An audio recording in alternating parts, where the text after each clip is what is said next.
ఇంకా అంటాడు దేవుడు వారిని ఏంటి హేమాను సంతతిని గొప్ప చేయటకై దేవుడే హేమానికి ఏం చేశాడట 14 మంది కుమారులను 3 కుమార్తెలను ఎవరిచ్చాడు? దేవుడే ఇచ్చాడు. అంటే ఇక్కడ మనం గమనించవలసిన విషయం ఏంటంటే సంతానం ఎవరిస్తే మన దగ్గరికి వస్తుంది? మనం అనుకుంటే కాదు, ఏంటి మనం కావాలనుకుంటే కాదు.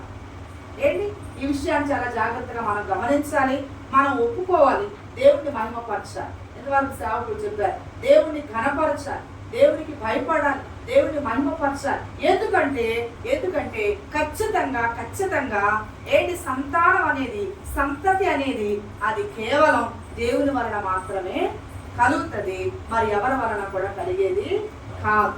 ఆ విషయం రాజారావుకి అర్థమైంది. ఇంకా చాలా మంది వాళ్ళ కుటుంబంలో అర్థం కావాల్సిన వారు ఉన్నారు. మనం కూడా చాలాసార్లు విషయాన్ని మర్చిపోతూ ఉంటాం. మనం కూడా గుర్తు చేసుకోవాలి.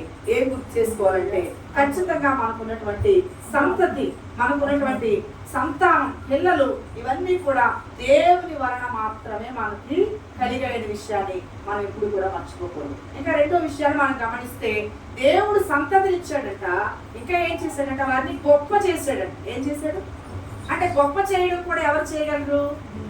దేవుడే చేయగలరు. ఈ రెండు కూడా సంతతి ఇవ్వడం ఖచ్చితంగా అది దేవుని వలనే. ఏంటి at the same time second thing కూడా మనం చూస్తే ఖచ్చితంగా దేవుడే గొప్ప చేస్తాడు.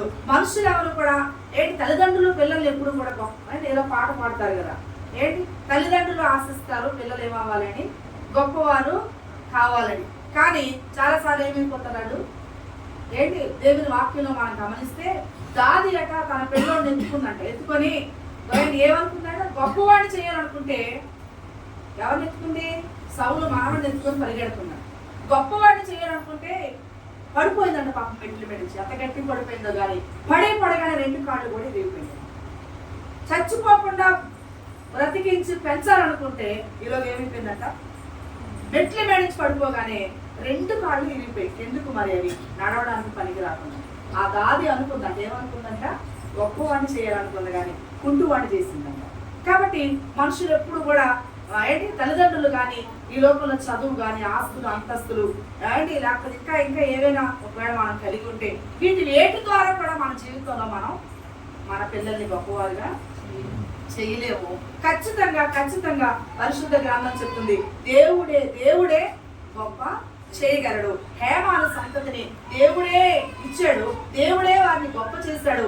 అంతమందిని ఎందుకు ఇచ్చాడంటే ఎవరిని కూడా దేవుడు అనవసరంగా అర్థం లేకుండా ఎవరిని ఇవ్వలేదు, కానీ దేవుని యొక్క ఉద్దేశంలో వాళ్ళ